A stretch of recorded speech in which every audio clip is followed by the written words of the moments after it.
Hi guys, in this video we are gonna learn about femoral triangle. Okay, first of all it's intro. It is triangular space on the anteromedial aspect of the thigh. Then its location is it is present on the upper one third of the thigh. Okay, then its boundaries.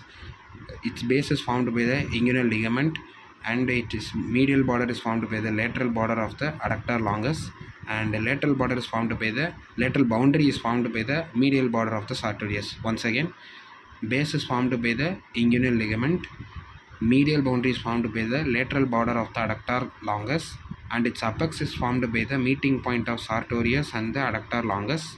Next, lateral boundary is formed by the medial border of the sartorius. Okay, then it what are its floor contents are iliacus, psoas major, and pectineus, and adductor longus. Okay, there are four muscles constituting the floor muscles. Okay, it is iliacus, psoas major, pectineus, and adductor longus.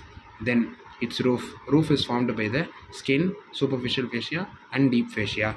Okay, then what are the contents? As I already mentioned, there we have mentioned the boundaries. First of all we will mention intro, then location, then its boundaries and its content, like femoral artery, femoral vein, femoral nerve, and deep inguinal lymph node, and lateral cutaneous nerve of thigh. Okay, then additionally some other contents are also present here. They are femoral branch of genitofemoral nerve, saphenous nerve, and great saphenous vein, its terminal part. Okay, now we are gonna learn the diagram for boundaries and content of the femoral triangle.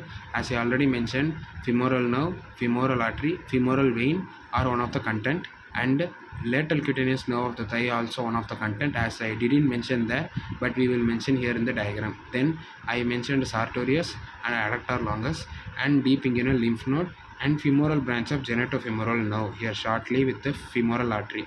Okay, then its horizontal section consisting of skin, superficial fascia, and deep fascia.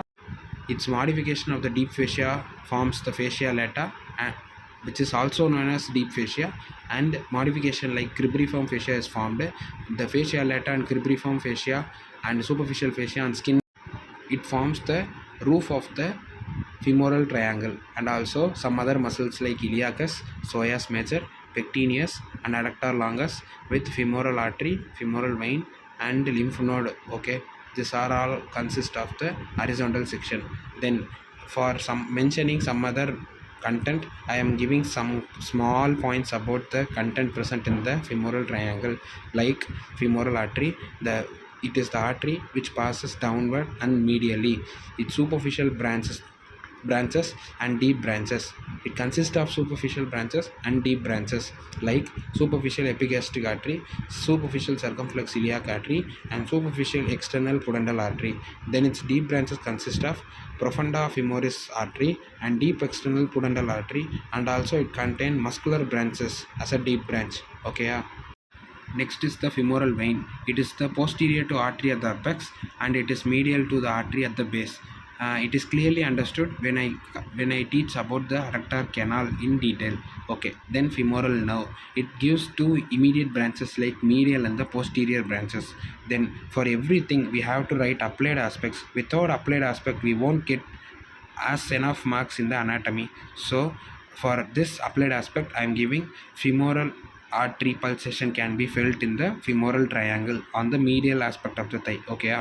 Next, femoral vein is used for the intravenous injection in case of children and the infants, which I mentioned as IV. Okay, then femoral hernia is more common in the this femoral triangle only. Particularly for femoral hernia I need to write in detail. Okay, for I will consider this as a new video and I will teach in the new video. Okay, then what is meant by femoral hernia in short?